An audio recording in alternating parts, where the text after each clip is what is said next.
পাকিস্তান সিরিজে ওয়ানডে দলে ফিরলেন আফিফ হোসেন, বাদ জাকির, শামীম, সোহান, লিটন কিপিংয়ে থাকছেন। পাকিস্তান সিরিজের আগে রিভার্স সুইং এর খেলায় টাইগাররা সিরিয়াস, পেসাররা মিরপুরের মাঠেও এবার ছড়াতে পারেন ত্রাস। বিশ্বকাপ কিংবা কোয়ার্টার ফাইনাল, আকাশ কুসুম কল্পনা, কোচের শুধু একই কথা, আগের চেয়ে খারাপ খেলা চলবে না। এশিয়ান কাপের মহারণ প্রতিপক্ষ কিম জং উনের দেশ উত্তর কোরিয়া, আফিদা বাহিনী ওদের চমকে দিতে মরিয়া। মিরপুরে আবারও লাল সবুজের গর্জন শোনার অপেক্ষা। নতুন বছরের প্রথম লড়াইয়ে প্রতিপক্ষ পাকিস্তান, আর সেই মিশনে চমক রেখেই 15 সদস্যের দল ঘোষণা করেছে বিসিবি। নেতৃত্বে মেহেদী হাসান মিরাজ, আর দলে ফিরেছেন আফিফ হোসেন ও লিটন কুমার দাস। 1.5 বছর পর ওয়ানডে দলে ফিরলেন আফিফ হোসেন। সাম্প্রতিক বিসিএল এ ছিলেন দারুণ ছন্দে। 3 ইনিংসে 128 রান, গড় 64, একটি সেঞ্চুরি তাকে আবারও আলোচনায় এনেছে। লিটন দাসের প্রত্যাবর্তনও গুরুত্বপূর্ণ। ওয়ানডেতে ছন্দ খুঁজলেও টি-20 ও টেস্টে সাম্প্রতিক পারফরমেন্সে দিয়েছেন আত্মবিশ্বাসের ইঙ্গিত। বড় মঞ্চে তার ব্যাটে হতে পারে গেম চেঞ্জার। পেস বিভাগে তাসকিন ও মুস্তাফিজের সঙ্গে শরীফুল ইসলাম ও তরুণ গতিময় নাহিদ রানা। তবে ইনজুরিতে নেই হাসান মাহমুদ ও তানজিম সাকিব, বাদ পড়েছেন সোহান, জাকের ও শামীম। 11, 13 ও 15 মার্চ দুপুর 2:15 থেকে শুরু হবে 3টি ম্যাচই। পুরনো বলে রিভার্স সুইংয়ে পাকিস্তানিদের মুনশিয়ানা, টেনশনে টাইগার ব্যাটিং ওস্তাদ। সিরিজ শুরুর আগে তাই আশরাফুল রিভার্স সুইংয়ে ব্যাটারদের দুর্বলতা কাটাতে সিরিয়াস। শেষ 16 ওভারে শাহিনশাহ আফ্রিদি, হারিস রৌফদের সামলানোর টোটকা দিতে চান হৃদয় মিরাজদের। আমরা জানি যে তারা চমৎকার রিভার্স সুইং করাতে পারে। যখন আপনি লাস্ট 16 ওভার ব্যাটিং করবেন, একটা বল ইউজ হবে। Master of reverse swing, mid star Shoaib Akhtar.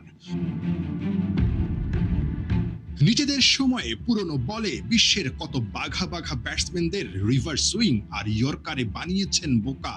ঐতিহ্যগতভাবেই পাকিস্তানিরা রিভার্স সুইং এর রাজা।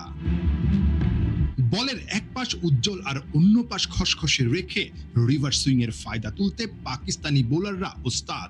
ওয়ানডেতে নতুন নিয়মে 34 ওভার পর একটা বলে চালাতে হয় শেষ 16 ওভার। 34 ওভার পর্যন্ত বল করা 2 বলের মধ্যে সবচেয়ে পছন্দের বলটাই বেছে নেয় বোলিং সাইড।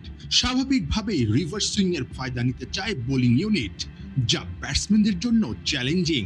প্রতিপক্ষ পাকিস্তান বলেই আসন্ন ওয়ানডে সিরিজে ব্যাটিং কোচ মোহাম্মদ আশরাফুল বাড়তি সিরিয়াস। আগে 2 এন্ড থেকে 2টা বলে খেলা হতো। 34 ওভার পরে কিন্তু একটা বল ইউজ করা হবে। তো এই জায়গায় আমাদের ব্যাটসম্যানদেরও ভালো মতন একটা প্রিপারেশন নিতে হবে। বিশেষ করে পাকিস্তানি, আমরা জানি যে তারা চমৎকার রিভার্স সুইং করাতে পারে। যখন আপনি লাস্ট 16 ওভার ব্যাটিং করবেন, একটা বল ইউজ হবে। সেই জায়গায় পাকিস্তানিরা কিন্তু রিভার্স সুইং করাতে পারে। এই জায়গাটা আমাদের ব্যাটসম্যানদের নিয়ে অবশ্যই এই কয়েকটা দিন আমরা হয়তো কাজ করব। আগে কিন্তু 25 ওভার 2টা বলে বল করতো। এখন কিন্তু 34 ওভার পরে 16টা ওভার একটা বল ইউজ করবে। রিভার্স সুইংটা যদি শিল্প হয়, পাকিস্তানি বোলাররা তার সুনিপুণ শিল্পী।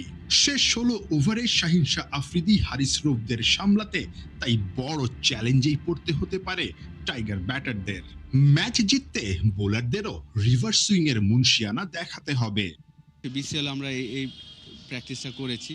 3টা ম্যাচ যে খেলা হলো, আপনি দেখবেন যে লাস্ট ম্যাচে আমরা মাত্র 180 করেছিলাম সাউথ জোন। সেইখানে সৌম্য সরকার 4 উইকেট নিয়েছিলেন। 34 ওভার পরে কিন্তু চমৎকার রিভার্স সুইংয়ের কারণে। তো এই জায়গাটা অবশ্যই আমাদের ব্যাটসম্যানদের এবং বোলারদের কাজ করতে হবে। টি-20 বিশ্বকাপের দ্বিতীয় সেমিফাইনালে মুম্বাইয়ের ওয়াংখেড়ে স্টেডিয়ামে ইংল্যান্ডের বিপক্ষে রেকর্ড গড়েছে ভারত। টি-20তে সবচেয়ে বেশি বার 250 রানের বেশি করার রেকর্ড এখন ইন্ডিয়ার দখলে।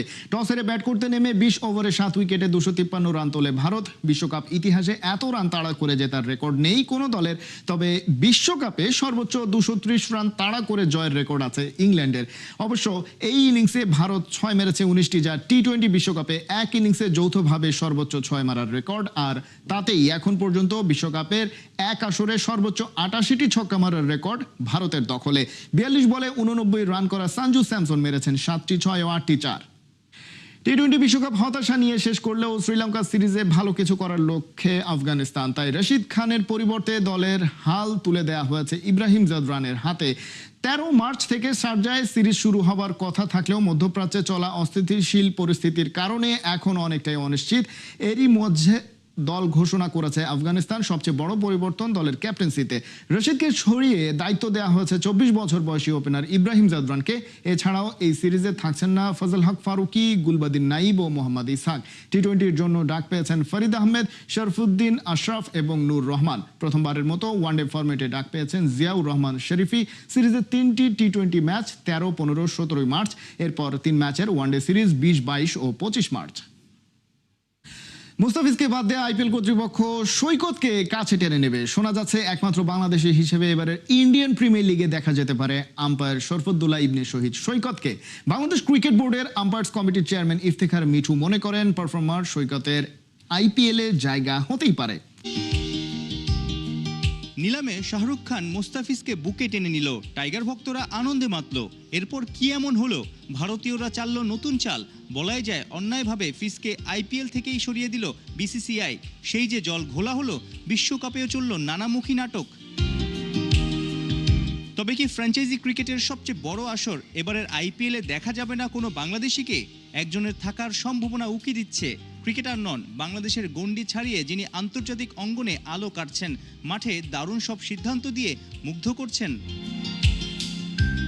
আইসিসির এলিট প্যানেলের আম্পায়ার শরফুদ্দুল্লাহ ইবনে শহীদ সৈকত চলতি বিশ্বকাপে আম্পায়ারিং করেছেন ভারতের মাটিতে।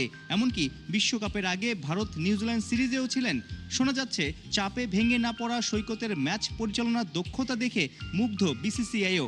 সৈকতকে নিয়ে বিসিবির আম্পায়ার্স কমিটির চেয়ারম্যান ইফতেখার রহমান মিঠুর ভাবনাটা কি? যে আইপিএল কিন্তু এলিট প্যানেল আম্পায়ার কিন্তু আমাদের আন্ডারে না। এখন যেহেতু ওয়ার্ল্ড কাপ করছে, প্রায়োরিটি আমার মতে পাওয়া উচিত। আপনার কি মনে হয় আইপিএল থেকে তার পাওয়ার সম্ভাবনা আছে?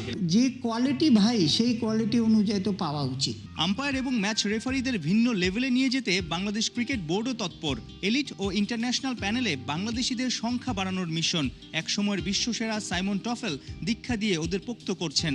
বাংলাদেশিদের উপর নাকি আস্থা বাড়ছে আইসিসিরও। আমাদের বাংলাদেশি আম্পায়ার কিন্তু এখন ম্যাসিভভাবে ব্যবহার হচ্ছে। So this is a good sign. শুধু আমাদের এই দুইজন না, আপনি দেখেন রাহুল গেছে, মুকুল গেছে, আইএল টি-20তে গাজী গেছে, আবার তানভীরকেও পাঠানো হয়েছে, আবার মেয়েরাও নানান জায়গায় যাচ্ছে, জেসি ওয়ার্ল্ড কাপ করেছে।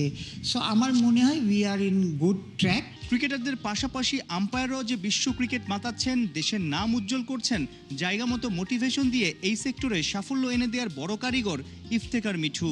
বিপিএলে আমাদের লোকাল আম্পায়াররা পেত 12,000 টাকা, ইনক্লুডিং আমাদের সৈকত। ফরেন আম্পায়ার পেত $500। বৈষম্যটা সাংঘাতিক ছিল। বাংলাদেশ পাকিস্তান ওডিআই খেলার জন্য 15 সদস্যের দল ঘোষণা করল বিসিবি।